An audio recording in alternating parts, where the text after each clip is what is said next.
Hello, আসসালামু আলাইকুম। জি, ওয়ালাইকুম আসসালাম। জি, অ্যাডভোকেট মিজান ভাই। জি, বলছি। জি ভাই, আমি দেবিদ্বার থেকে সাংবাদিক আব্দুল আলিম বলছিলাম। ভালো আছেন ভাই?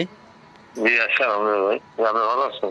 জি ভাই, ফোন দিছিলাম ওই যে আপনার দুই রকমের নিউজ। একটা নিউজ হচ্ছে ইঞ্জিনিয়ার মঞ্জুর হাসান মুন্সি নির্বাচন করতে পারবে না, আরেকটা নিউজ হচ্ছে করতে পারবে।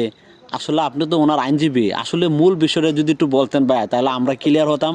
আমরাও একটা ওনার তো স্পেসিফিক। নমিনেশন ব্যাপার বাতিল হয় না, কথা বুঝছেন? হ্যাঁ, একটা নিউজ হচ্ছে আপনার যে উনি নির্বাচন করতে বাধা নেই, আবার আরেকটা নিউজ হচ্ছে উনি ঋণখেলাপি রয়ে গেলেন, নির্বাচন করতে পারবে না।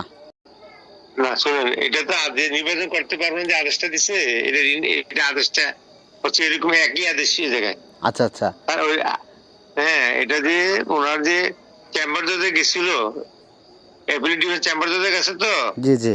চেম্বার জজ ওনার আগের আদেশটা বল রেখে পূর্ণ করে শোনার জন্য পাঠাচ্ছেন, খবর চাই করে।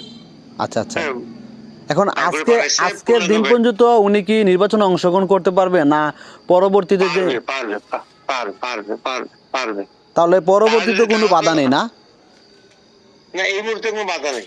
আচ্ছা, আমি যতটুকু আমরা যতটুকু জানি নির্বাচনে। আচ্ছা আচ্ছা, জি বলেন বলেন। 17 তারিখে ওদের শুনানি আছে ওই নির্বাচন কমিশনে। হ্যাঁ, তারা এই বিষয়ে নির্বাচন কমিশন বাতিল করে তখন গিয়ে সমস্যা, এর কোনো সমস্যা নেই। এমনি আইনগত কোনো সমস্যা নাই না? না না না না আচ্ছা আচ্ছা। আরেকটা বিষয়, নির্বাচনী বিধিমালাতে মনে হয় এটা আছে যে আপনি যদি কোনো প্রার্থী ঋণ খেলাপি থাকে সে নির্বাচন করতে পারবে না।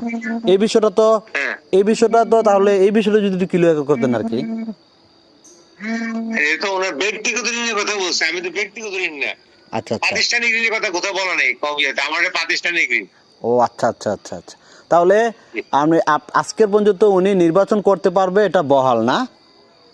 জি জি জি ভাই। জি জি জি। তাহলে ও পরবর্তীতে 17 তারিখ নির্বাচন কমিশন যেটা রায় দেয় বা।